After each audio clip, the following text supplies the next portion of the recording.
یہ سوال ہی نہیں کہ ہم میلاد مناتے ہیں، یہ بتائیے کہ میلاد کیوں نہ منائیں؟ آپ کوئی ایویڈنس ہے ان قرآن؟ یہ قرآن کے اندر منع ہے؟ جواب آتا نہیں۔ احادیث مبارکہ میں منع ہے؟ جواب آتا نہیں۔ کیا صحابہ کرام رضوان اللہ تعالی علیہم اجمعین نے منع کیا؟ جواب آتا نہیں۔ بڑی عجیب غریب بات ہے کہ آپ منع کرتے ہیں۔ اچھا جناب یہ دیکھیے کہ میں بڑے سادہ الفاظ میں بتانا چاہوں گا کہ اسلام کیا ہے۔ اسلام 4 چیزوں پہ مشتمل ہے۔ حضور نے جو فرمایا وہ اسلام ہے، حضور نے جو کیا وہ اسلام ہے، اور حضور نے جس سے منع کر دیا وہ اسلام ہے، اور حضور نے جس سے منع نہیں کیا وہ بھی اسلام ہے۔ لہٰذا اگر کوئی آج کسی چیز کو منع کرتا ہے، اس کا مطلب یہ ہے کہ وہ اسلام کے منہ میں اپنی بات ڈال رہا ہے۔ اب نہ اللہ سے بھول ہوئی نہ رسول سے بھول ہوئی، قیامت تک کی ساری ناجائز چیزوں کو قرآن مجید اور احادیث نبویہ میں بڑے بڑے بورڈ لگا دیے گئے کہ these are the prohibited thing, یہ حرام ہے، یہ حرام ہے، یہ حرام ہے، بڑے بڑے بورڈ لگا دیجیے۔ وہ دیکھیں طریقہ اور اصول بھی یہی ہے کہ ہر جائز چیز کا نہیں بتایا جاتا۔ مثال کے طور پر اگر آپ کو کہیں جانا ہے تو آپ نے کبھی زندگی میں بورڈ نہیں دیکھا ہوگا کہ الاؤ ہے ادھر آ جائیے، نہیں، یہ کہیں نہیں لکھا ہوگا۔ ناٹ الاؤڈ ہوگا وہاں ضرور لکھا، جہاں ناٹ الاؤڈ ہوگا، پروہیبٹڈ ایریا ہوگا، وہاں پر بورڈ لگا ہوگا کہ یہاں داخلہ منع ہے۔ لہٰذا قرآن و احادیث میں بھی بڑے بڑے بورڈ لگا دیے، یہ حرام، یہ حرام، یہ حرام۔ اور مجھے کہنے دیے ڈاکٹر صاحب، اللہ کا نبی بنیادی طور پر ہر جائز کام کروانے نہیں آتا، بالکل نہیں۔ دراصل اللہ کا نبی ہر ناجائز کام سے روکنے کے لیے آتا ہے۔ اگر جائز کام کی اگر جائز کام کروانے آتا اور جائز کی فہرست بنتی تو قرآن 30 پاروں پہ ہی 30,000 پارے بھی کم پڑ جاتے کہ یہ بھی جائز، یہ بھی جائز، یہ بھی جائز، یہ بھی فہرست، ایک پوری فہرست بن جاتی۔ کہاں تک ہم قرآن حفظ کرتے؟ لہٰذا قرآن کے اندر اللہ کو جو ناپسند چیز ہے ان کا بیان ہے، اللہ کو جو پسند ہے ان کا بیان ہے۔ ہر جائز چیز اللہ کا نبی کروانے نہیں آتا۔ اب اگر بنگلہ دیش کے لوگ رہنے والے اگر پوری زندگی اگر چاول کھاتے اور مچھلی کھاتے، ان سے یہ نہیں پوچھا جائے گا باجرے کی روٹی کیوں نہیں کھائی، تم نے گندم کیوں نہیں کھایا، تم نے فلانے نہیں کیا، نہیں پوچھا جائے گا۔ اگر اسی طرح پاکستان کے رہنے والے مچھلی روزانہ نہ کھائیں تو ان سے نہیں پوچھا جائے گا کہ یہ بھی تو اللہ کی غذا تھی، جائز تھی، تم نے یہ کیوں نہیں کھایا۔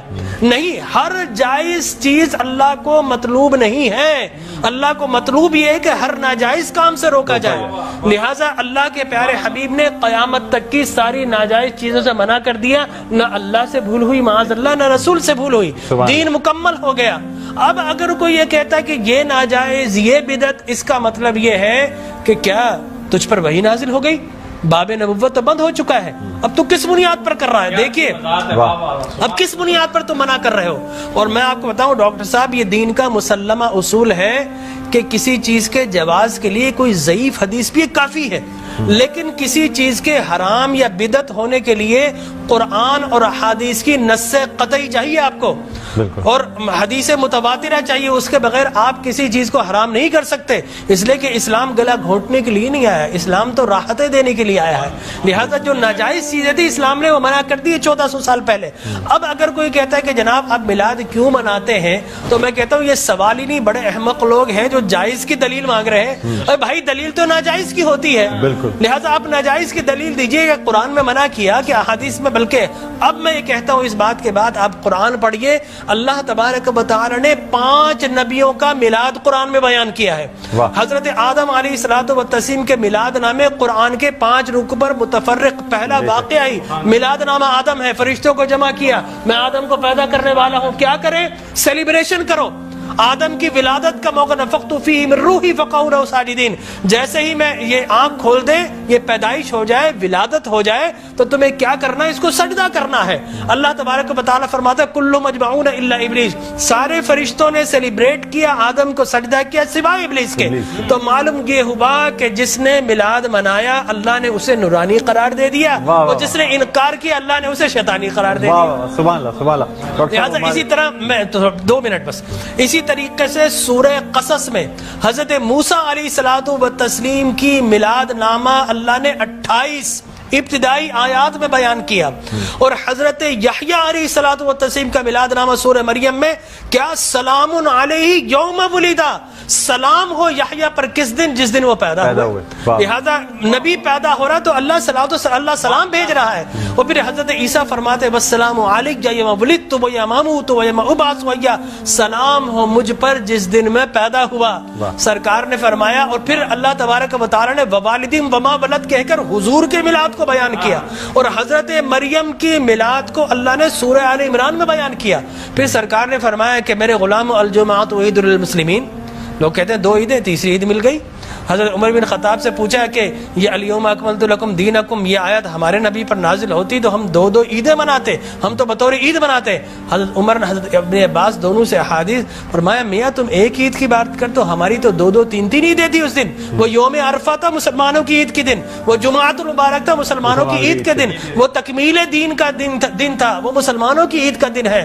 لہٰذا یہاں پر تو پہلی، دوسری، تیسری، چوتھی، 5ویں نہ جانے کتنی عیدیں. اور صحیح مسلم کی حدیث مبارک رسول اللہ نے 5 عیدیں بیان فرما دی. ایام تشریق، یوم نحر، اس کو سرکار نے عید قرار دیا.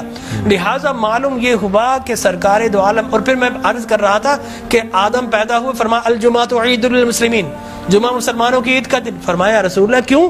فرمایا فیہ خلق آدم، اس لیے کہ اس دن تمہارے باپ آدم پیدا ہوئے. معلوم ہو آدم پیدا ہو تو عید کا دن، اور جس دن فخر بنی آدم پیدا ہو ہزاروں عیدوں کا عید. یہ عید بھی ہے اور یقینی طور پر جشن بھی ہے. دیکھیے حضرت عیسیٰ ابن مریم علیہ الصلوۃ والتسلیم پیدا ہوتے نا، اللہ تبارک و تعالی حضرت مریم کے پاس پینے کے لیے کچھ نہیں تھا. اللہ فرماتا وَهُزِّي إِلَيْكِ بِجِذْعِ النَّخْلَةِ تُسَاقِطْ عَلَيْكِ رُطَبًا جَنِيًّا، اے مریم گھبرا مت، اللہ کے میرا نبی آنے والا، اس کی ولادت ہونے والی ہے. یہ سوکھا ہوا درخت ہے، اس کو ہاتھ تو لگا.